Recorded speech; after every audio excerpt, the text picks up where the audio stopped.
Otep à tous, bien-aimés frères et sœurs. L'ancien ministre des Affaires étrangères de la France, qui a aussi été ministre de l'Action humanitaire, un médecin de formation, au nom de Bernard Kouchner, il est sorti de son silence pour venir dire qu'il faut faire la guerre, il faut envoyer des troupes au sol en Ukraine pour combattre la Russie. Écoutez ce qu'il dit. Il dit, c'est dur de vous dire que il faut faire un sacrifice. Sacrifice, vous savez c'est quoi? C'est mourir. Il faut faire un sacrifice ultime. Il dit, c'est dur de dire aux gens que bon, on sera obligé d'envoyer des gens qui vont aller au repos éternel. Parce qu'il faut faire la guerre. Vous voyez? Je vous ai dit dans ma dernière vidéo, je posais la question de savoir, mais attendez, on se moque de qui là? En quoi la guerre en Ukraine est un danger pour la sécurité en France? En quoi l'Ukraine, il y a le ministre des Affaires étrangères actuel, hein, l'autre zinzin qu'on est parti prendre je ne sais où là, Tintin en France, Noël Barrot, lui il dit, chaque mètre que la Russie occupe actuellement en Ukraine, c'est un mètre de plus qui se rapproche de notre sécurité. Oh là, l'Ukraine a une frontière avec la France. C'est-à-dire que même les journalistes, quand ils parlent de ça, c'est comme si ils n'avaient... C'est comme s'ils pensaient que nous, on ne connaît pas quelles sont les frontières de la France. On connaît les pays limitrophes de la France. Et aucun pays limitrophe de la France n'est en danger, que je sache. Aucun. Pour que la Russie arrive en France, là, il faut tout un trajet. Donc la sécurité de l'Ukraine n'est pas la sécurité de la France. Ça c'est un. Deux, mais c'est la France qui a voulu qu'on en arrive là. C'est la France qui a créé les conditions de la guerre. Avec Hollande et Merkel qui ont tout fait, qui ont boycotté les accords de Minsk pour laisser du temps à l'Ukraine de s'équiper pour faire cette guerre. Ils ont voulu ça, ils l'ont obtenu. Mais pourquoi ils disent encore que non? C'est leur insécurité, alors que ce sont eux qui ont voulu ça. Donc en fait, quand ils faisaient ça, ils croyaient, c'est ça le problème, ils croyaient qu'ils allaient vaincre la Russie en quelques semaines, en quelques jours, en quelques mois. Ils croyaient que la Russie, c'était, vous savez, comme vous avez vu, la Yougoslavie. Ils sont venus, ils ont bombardé, et puis ils ont coupé la Yougoslavie en mini-morceaux. Ils ont créé un État, le Kosovo, et ils ont mis la plus grande base militaire de l'OTAN dans cet État. C'est ce qu'ils voulaient faire avec la Russie. Le port de Sébastopol, en Crimée, les Américains se disaient qu'ils doivent mettre obligatoirement une base militaire là-dessus. Enlever la base militaire russe, l'une des plus grandes bases militaires russes, pour mettre la base militaire américaine. Mais quel est ce pays-là, ou ces pays-là qui passent leur temps à aller occuper les autres pays, à aller dominer les autres pays, à aller faire la guerre chez les autres, à aller piller les matières premières des autres? C'est quoi ça? Et vous pensez que vous pouvez faire ça à vie? C'est pas possible. Bref, Bernard Kouchner, sa particularité, c'est que lui, il dit, il soutient Macron, hein, il soutient l'actuel ministre des Affaires étrangères qui a parlé des troupes au sol. Lui, il vient, il le dit. Maintenant, lui précise très bien. Il avertit les Français qu'il y aura des gens qui vont aller au repos éternel. Ce ne sera pas gratuit. Mais lui, bien sûr, il n'ira pas. vous savez que lui, il n'ira pas. Hein. Ben, je ne sais pas, 80 ans ou je ne sais pas combien, il ne pourra pas partir. Donc, lui, il n'ira pas. Aucun de ses enfants n'ira. Il va envoyer les enfants des autres. Et quand vous allez voir, là, on va envoyer d'abord les Noirs. Oui, les Noirs qui sont en France, là. On va les prendre, on va les foutre tous dans l'armée, puis allez vous casser la figure là-bas. Ça a toujours été comme... L'Ukraine a fait ça. L'Ukraine a bloqué les étudiants africains. Oui, pour se battre. Je ne sais pas si vous le savez. Hein. Il y en a qui sont sortis parce qu'on a commencé à faire le tapage au niveau de l'ONU. Hein? Je salue encore une fois de plus l'ambassadeur du Gabon qui avait soulevé ce problème au niveau de l'ONU. L'ambassadeur du Gabon à l'époque, au début de cette guerre. Mais c'est incroyable ce qui est en train de se passer. Beaucoup des étudiants africains sont restés en Ukraine pour faire la guerre. Et c'est sûr que leurs parents ne savent pas, puisque pour la plupart, certainement qu'ils ont été tués, puisqu'ils ne sont pas, c'était pas des militaires. On les envoyait comme ça, sans formation, sans quoi, comme des chairs à canon. Et l'Ukraine vient encore maintenant chercher d'autres. Revenons sur Bernard Kouchner. Qui est Bernard Kouchner? Avant d'être ministre de l'Action humanitaire, et puis ministre des Affaires étrangères, Bernard Kouchner est de formation médicale. C'est un médecin de formation. C'est lui qui a commencé avec la guerre au Biafra. C'est lui, il était déjà là. La guerre au Biafra, là, au Nigeria. Bernard Kouchner était là déjà. Oui, Bernard Kouchner était là. Il y a une photo de lui soulevant des sacs de riz ou quoi, machin. Bernard Kouchner, à cause de son action au Biafra, c'est tout ça qui a fait de lui un homme populaire et qui a fait de lui ministre de l'Action humanitaire et plus tard ministre des Affaires étrangères.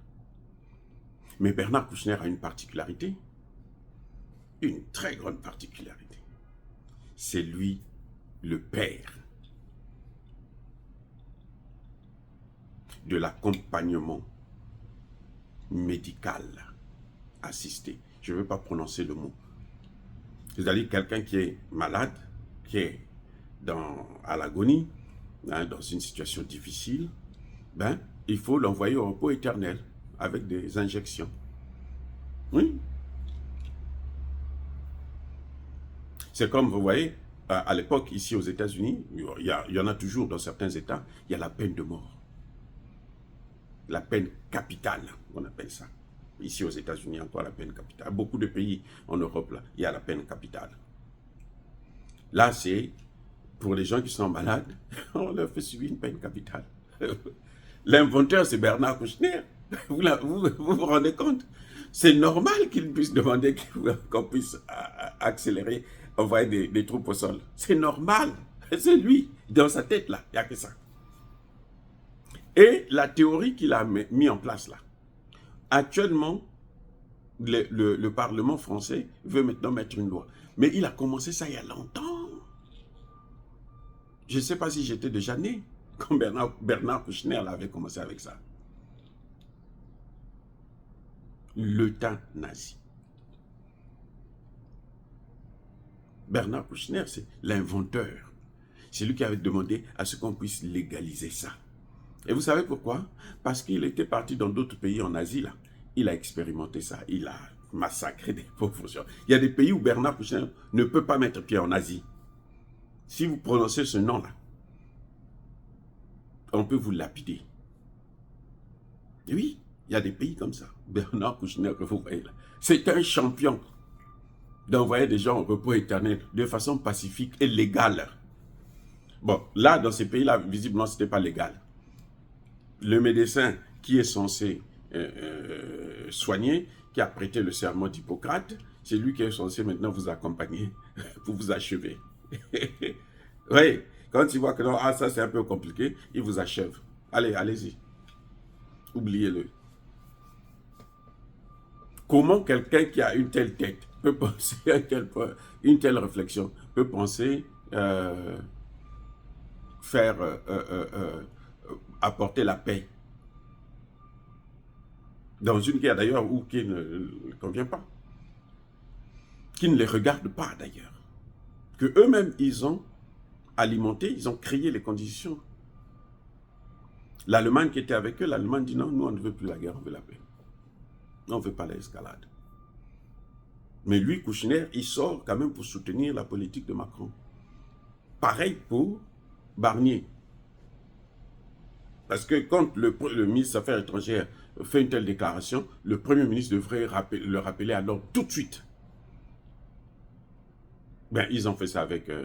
Macron lui-même a fait ça avec le maire, Bruno Le Maire.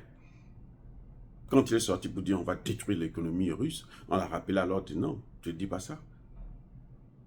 Il s'est excusé, c'était trop tard. Vous voyez, donc, moi, je ne suis pas surpris de ça de Bernard Kouchner. Ce sont les Français qui font confiance à des voyous comme ça, des criminels. La place de ce type-là, c'est en prison. Parce qu'il n'a pas commencé maintenant. Ça fait longtemps qu'il ne fait que faire ça. Comment massacrer les populations innocentes? C'est lui que j'ai affronté lors de ma soutenance de thèse de doctorat. Ce Bernard Kouchner. Je l'ai affronté parce que je le connais bien. Il a pris tout un parterre de juristes, des grands juristes de la France, les spécialistes du domaine du droit d'ingérence. Je les ai tous massacrés. Et il avait juré que lui, là, j'aurais sa peau. Mais il ne m'a pas fait, il me fait pas peur, il n'a rien fait. Qu'est-ce qu'il va faire? C'est à cause de ça, d'ailleurs, que j'ai quitté, après ma thèse, j'ai quitté la France pour venir vivre aux États-Unis. Ce Bernard Kouchner que vous voyez là. C'est un criminel de malheur. Lui voulait que la Charte des Nations Unies puisse changer le principe de non-ingérence.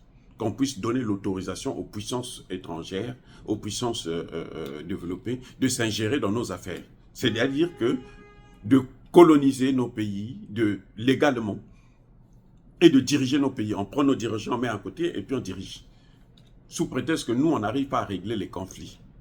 Alors que les conflits, ce sont eux qui les amènent, ce sont eux qui les créent, ce sont eux qui les alimentent. Comme là en Ukraine, on le voit en Ukraine. Ils ont amené la guerre, ils ont créé les conditions de la guerre, et maintenant ils alimentent cette guerre.